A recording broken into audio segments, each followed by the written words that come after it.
হৈছে আমাৰ কৃষি বিভাগৰ পৰা এইটো কৃষি বিভাগৰ যিবিলাক আঁচনি আছে এই আঁচনিখিনিৰ ওপৰত আমাৰ অকণমান দুআষাৰমান কওঁ। আপোনালোকে জানে যে ভাৰত চৰকাৰে কিছুমান অভিলাষী আঁচনি আমাৰ কৃষি বিভাগত হৈছে। তাৰ ভিতৰত 1 নম্বৰতে হ'ল বৰ্তমান চলি আছে ফাৰ্মাৰ্ছ ৰেজিষ্ট্ৰেশ্যন। আপোনালোকে শুনিছেনে যে কৃষকক এতিয়া নিজে ৰেজিষ্ট্ৰেশ্যন কৰিব লাগে বুলি, আৰু য'তেই পায় তেতিয়া কৰি আছে। শুনিছে কথাটো? যাৰ নামত মাটি থাকিব তেওঁলোকে কৰিব লাগিব বুলি দিছিলে, এতিয়া যেনিবা বাপেকৰ নামত থাকিলেও কৰিব পাৰিব। ফাৰ্মাৰ্ছ ৰেজিষ্ট্ৰেশ্যন কৰাটো বাধ্যতামূলক। তেওঁ PM কিষাণ পোৱা বুলি সকলে কৰিব লাগিব বুলি সেইটো নহয়। PM কিষাণ পালেও কৰিব লাগিব, নাপালেও কৰিব লাগিব, চৰকাৰী চাকৰিয়ালেও কৰিব লাগিব, আৰু পেঞ্চনাৰ সকলেও কৰিব লাগিব। ইয়াত কোনো ধৰা বন্ধা নাই যে PM কিষাণ পোৱা সকলেহে ৰেজিষ্ট্ৰেশ্যন কৰিব লাগিব।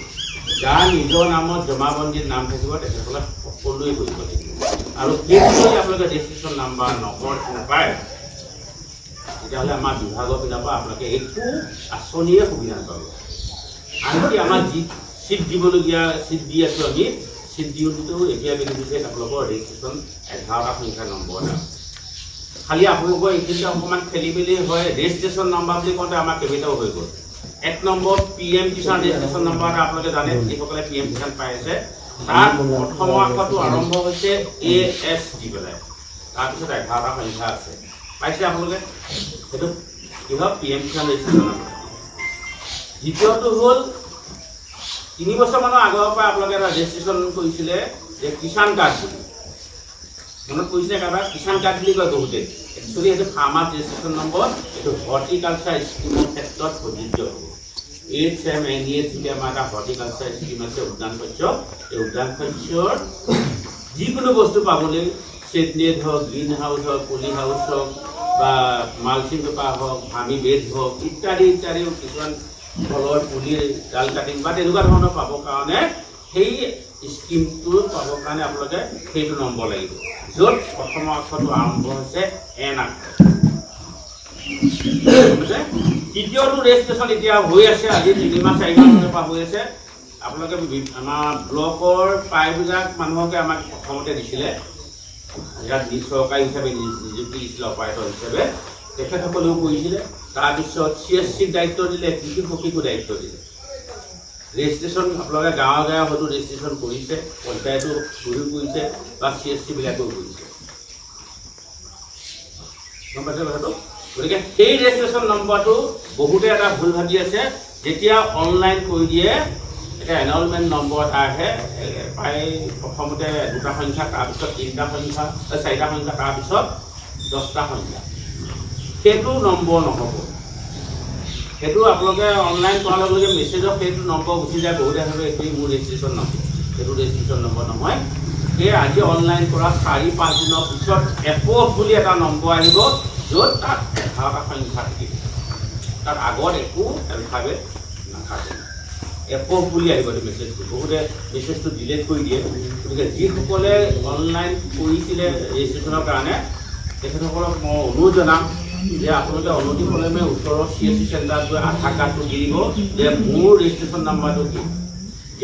বহুতে ভাবি আছে মই কৰিলোঁ, হয়তো আপোনাৰ নম্বৰটো ৰিজেক্ট হৈও যাব পাৰে বা আপোনাৰ নামটো ৰিজেক্টত থাকিব পাৰে, পেণ্ডিঙত থাকিব পাৰে, কিন্তু সেইটোতো আমি চাবলৈ যোৱা নাই। গতিকে আপোনালোকক অনুৰোধ কৰিলোঁ, আৰু লগতে আপোনালোকে গাঁৱৰ যাকে বা তাকে কৈ দিয়ক যে যিসকলে ৰেজিষ্ট্ৰেশ্যন কৰিছিলে তেখেতসকলে অনতিপলমে গৈ ওচৰৰ CSC চেণ্টাৰত গৈ আধাৰ কাৰ্ডৰ কপিটো দিলেই তেখেতসকলৰ কপিটো প্ৰিণ্ট হৈ যায়। তাত 11টা সংখ্যা থাকিব। সেই ৰেজিষ্ট্ৰেশ্যন নম্বৰটো হ'লেহে বিভিন্ন ধৰণৰ আঁচনি সুবিধা হ'ব। সেইটো কিন্তু গুৰুত্বপূৰ্ণ হৈ আছে। দ্বিতীয়তে এটা অভিলাষী আঁচনি হ'ল PMFBY, প্ৰধানমন্ত্ৰী ফচল বীমা যোজনা। শুনিছে চাগে আপোনালোকে? কৰি আছে বছৰ কি বছৰ। এতিয়া আমাৰ শালি ছিজনৰ বতৰ, শালি ধানৰ ইঞ্চুৰেঞ্চ চলি আছে। আমাৰ ইঞ্চুৰেঞ্চৰ মানুহ মোৰ ওচৰতে আছে। গতিকে হ'ল শিৱজিৎ শইকীয়া, তেখেতেও ব্যৱস্থা কৰি দিব। আমাৰ হ'ল 100 টকা প্ৰিমিয়াম দি ৰেজিষ্ট্ৰেশ্যন ইঞ্চুৰেঞ্চ কৰাটো বাধ্যতামূলক কৰিছে। যিসকলে বিশেষকৈ PM কিষাণ পাই আছে তেখেতসকলক বাধ্যতামূলক হিচাপে কৰিছে। অহা এই সপ্তাহত নে এই সপ্তাহটোতে হয়তো লাষ্টৰ পিনে আপোনালোকৰ PM কিষাণৰ টকা সোমাব। যিসকলে ৰেজিষ্ট্ৰেশ্যন নকৰে, যিসকলে ইঞ্চুৰেঞ্চ নকৰে, তেখেতসকলে হয়তো PM কিষাণৰ টকা নাপাব। এই কোটা পাই গ'লো, নেক্সট কোটা পাতো 100% নাপাব। গতিকে আপোনালোকে ৰেজিষ্ট্ৰেশ্যন কৰক, ইঞ্চুৰেঞ্চ কৰক। আপুনি চাওক, খৰাঙৰ যোৱা বছৰ যেনেকৈ খৰাং হৈছে, এই বছৰ যদি খৰাং হয়, বতৰ দেখিছে নহয়, গৰম হ'লে বহুত গৰম হৈ যায়। প্ৰাকৃতিক দুৰ্যোগৰ ক্ষেত্ৰত খৰাং হওক, বানপানী হওক, পোক পৰুৱা অনিষ্ট কৰিলে কৰা হওক, বা শিলাবৃষ্টি হওক, বা বিভিন্ন প্ৰাকৃতিক দুৰ্যোগৰ কাৰণে যদি আপোনাৰ খেতিখিনি নষ্ট হয়, তেতিয়াহ'লে ইঞ্চুৰেঞ্চ কৰাৰ পিছত আপোনালোকে কি কৰিব, 72 ক্ষতি হোৱা 72 ঘণ্টাৰ ভিতৰত আপোনালোকে ক্লেইম কৰিব লাগিব। বহুতে ভাবি থাকে মই ইঞ্চুৰেঞ্চ কৰিছোঁ, টকা নাপালোঁ, মই এইবাৰ নকৰোঁ। আমাৰ মানুহৰ ধাৰণাবিলাক সেইটো। ইঞ্চুৰেঞ্চ কেতিয়া ক্লেইম কৰিলে পাব লাগিব, আৰু ক্লেইম কেতিয়া কৰিব, আপোনাৰ ক্ষতি হ'ব লাগিব। আপুনি ধানৰ কাৰণে কৰি দিছে, আপোনাৰ ধান ধুনীয়া হৈছে, কাটি মাৰি ভঁৰালত ভৰাই দিলে, আপুনি ক্ষতিপূৰণ কেনেকৈ পাব? কথাটো হয় নহয়? ইঞ্চুৰেঞ্চ কৰিলেই আপুনি ক্ষতিপূৰণ পাম বুলি নাভাবিব। যদি ক্ষতি হয়, তেতিয়াহ'লে আপোনালোকৰ প্ৰথম কাম হ'ব 72 ঘণ্টাৰ ভিতৰত ক্লেইম কৰক। ক্লেইমটো কেনেকৈ কৰিব? এখন এপ্লিকেশ্যন দিব, আপোনাৰ চহী কৰক, লগতে আপোনাৰ যিটো ইঞ্চুৰেঞ্চৰ যিটো হেৰি থাকে, পলিচি নম্বৰ থাকিব, পলিচি নম্বৰটো চাইডত লিখি দিব, দি পেলাই আমাৰ কৃষি বিভাগৰ অফিচত সেইটোতো কৰিব পাৰিব। বহুতে কি হয়, কাষ্টমাৰ কেয়াৰত ফোন কৰিবলৈ দিয়া হয়, কাষ্টমাৰ কেয়াৰত বহুতে ইংলিছত হয়, তাৰপৰা সোধে বা হিন্দীত সোধে, বহুতে উত্তৰ দিব নাজানে। গতিকে এইটো সমস্যা দূৰ কৰিবৰ কাৰণে আপোনালোকে এনেকুৱা কৰোঁ যে আমাক এখন দৰখাস্ত দিব, আৰু আপোনালোকে যেতিয়া কৰিব, আপোনালোকক আমি কাক কাক নিয়োগ কৰিছোঁ, কি কি কপি আছে, আৰু আপোনালোকৰ ইয়াত আমাৰ ইঞ্চুৰেঞ্চ কপি দিবা মানুহ নিয়োগ কৰিছে। ইয়াত নিয়োগ কৰা আমাৰ এই আঞ্জলো আছে, আপোনাৰ ডিমগুৰি কৃষি সখীও আছে। গতিকে তেখেতসকলৰ লগত যোগাযোগ কৰি অতি পলমে ইঞ্চুৰেঞ্চ কৰাৰ ব্যৱস্থা কৰক। 100 টকাটো চাহ খাবলৈ ধৰিলে, হোটেল এখনত বহিলে 100 টকাটো খাওঁতে যায়। কৰি চাওকচোন, যদি ক্ষতি হয় ক্ষতিপূৰণ পাব, যদি ক্ষতি নহয় তেতিয়াহ'লে আপোনালোকে ইঞ্চুৰেঞ্চ টকা। আমাৰ মটৰচাইকেল গাড়ী ইঞ্চুৰেঞ্চ বছৰৰ মূৰত আমি কৰিয়ে থাকোঁ। আমি কম নেকি কোম্পানীক যে মোৰ ইঞ্চুৰেঞ্চ কৰিছিলোঁ, মোক ক্ষতিপূৰণ দিয়ক? কেতিয়াবা কৈছে জানো আপোনালোকে মটৰচাইকেল গাড়ীৰ ক্ষেত্ৰত? নকয়। ঠিক তেনেকৈ এইটো কম ইঞ্চুৰেঞ্চটো সেইটো আপোনালোকক অনুৰোধ কৰিলোঁ, আপোনালোকে সকলোৱে ইঞ্চুৰেঞ্চ কৰক। 100 টকাটো ডাঙৰ কথা নহয় প্ৰিমিয়াম। যদি ক্ষতি হয়, কিবা কাৰণে বানপানী হ'ল, খৰাং হ'ল, বা কিবা কাৰণে প্ৰাকৃতিক দুৰ্যোগৰ কাৰণে খেতিখিনি নষ্ট হয়, আপোনালোকে মূল্যটো পাব। আৰু মনত ৰাখিব, আপোনালোকৰ কৰ্তব্যটো ক্ষতি হোৱা 72 ঘণ্টাৰ ভিতৰত আপোনালোকে ক্লেইমো যদি নকৰে, তেতিয়াহ'লে আপোনাৰ ক্ষতিপূৰণ নাপাব। ক্ষতিপূৰণটো এনেকুৱা ধৰণৰ হয়, 100%ৰ পৰা 20%লৈকো হ'ব পাৰে। 100% ক্ষতি হ'লেতো সম্পূৰ্ণ টকা পাব, 50% ক্ষতি হ'লে ৰিপৰ্ট যাব, ৰিপৰ্টৰ ওপৰত বেছ কৰি যাব। আপুনি ক্লেইম কৰিছে, লগে লগে ইঞ্চুৰেঞ্চৰ মানুহ আপোনাৰ কথা পাতিব, তেখেতলোকে ভিডিঅ' কৰিব, ফটো মাৰিব, আমিও যাম তেতিয়া। যদি এক্সিডেণ্ট হৈ যায়, তেতিয়াহ'লে আপোনালোকে ক্ষতিপূৰণ পোৱাটো 100%। ইয়াৰ বাহিৰেও এইবাৰ মনত ৰাখিব, আগতে HDFC ইঞ্চুৰেঞ্চ আছিলে, এইবাৰ বাজাজ আছে।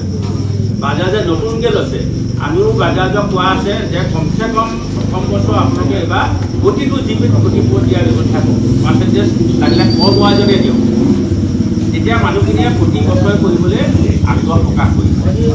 আমিও আশাবাদী যে হয়তো এইবাৰ তেখেতসকলে তেনেকুৱা এটা ক্ষতিপূৰণ দিব বুলিও আমাৰ আশা আছে। হ'লে দ্বিতীয়তে আমাৰ এটা অভিলাষী আঁচনি আছে, PMKSY, প্ৰধানমন্ত্ৰী কৃষি শস্য যোজনা।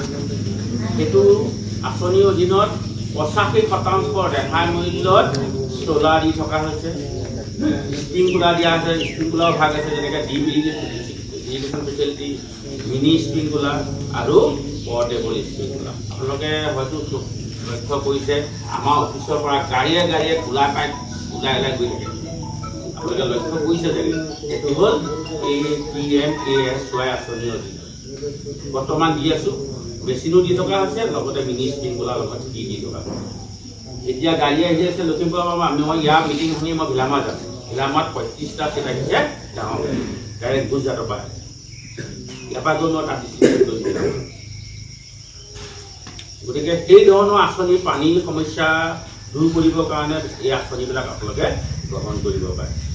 ইয়াৰ বাহিৰেও আপোনালোকে আমাৰ কিছুমান চিট পাবৰ কাৰণে যেনেকৈ RKVY ৰাষ্ট্ৰীয় কৃষি বিকাশ যোজনা আছে, NFSM national food security mission, এই ধৰণৰ আঁচনিবিলাকত আপোনাৰ বিভিন্ন ধৰণৰ শস্যৰ কঠীয়াবিলাক আপোনালোকে পাব আৰু উপলব্ধ। এতিয়া বৰ্তমান শালি ছিজন হৈ আছে, শালি কঠীয়া আমাৰ গোদামত জমা হৈ আছে, কিন্তু দিবলৈ মানুহ অহা নাই। তাৰ কাৰণ ৰেজিষ্ট্ৰেশ্যন নম্বৰ লাগিব। এতিয়া ৰেজিষ্ট্ৰেশ্যন নম্বৰ মানুহে আগৰ নিচিনা এভেইলেবল নহয়। যিসকলে ৰেজিষ্ট্ৰেশ্যন পাইছে তেখেতসকলে নি আছে। আৰু এতিয়া কি হয়, আগৰ টাইপত আমাৰ বস্তু ডিষ্ট্ৰিবিউশ্যন নহয়, ৰেজিষ্ট্ৰেশ্যন নম্বৰ থকা মানুহে সেই কঠীয়াবিলাক দিব পাৰে। এতিয়াও আপোনালোকৰ সন্মুখত মই কৈ দিছোঁ, যদি আপোনালোকৰ পঞ্চায়তৰ কোনোবা নুমলী ধান বহুত ধুনীয়া ধুনীয়া ধান আহিছে, নুমলী আহিছে, বাহাদুৰ চাহ বগান আহিছে, ৰঞ্জিত চাহ বগান আহিছে, বিনাদিন আহিছে, গোটেইকেইটা বহুত ধুনীয়া জাতি আছে, কিন্তু ৰেজিষ্ট্ৰেশ্যন নম্বৰ লাগিব। চাওক, ৰেজিষ্ট্ৰেশ্যনটো আৰম্ভ কৰিছিলে চৰকাৰে ফটোৱাই দিলে লগে লগে, ৰেজিষ্ট্ৰেশ্যন নম্বৰ হ'লেহে হ'ব। গতিকে আপোনালোকক অনতিপলমে ৰেজিষ্ট্ৰেশ্যন কৰিবলৈ অনুৰোধ জনালোঁ, লগতে আমাৰ এই কঠীয়াবিলাক ল'বলৈও অনুৰোধ কৰিছোঁ। সুবিধাবিলাক আপোনালোকে গ্ৰহণ কৰে। ইয়াৰ বাহিৰেও আপোনালোকে KCC লওক, কিষাণ ক্ৰেডিট কাৰ্ড। আজি বেংকৰ মানুহ নাই, খালি মাত কোৱা দেখিছোঁ বেংকৰ মানুহ গৈছে লওক।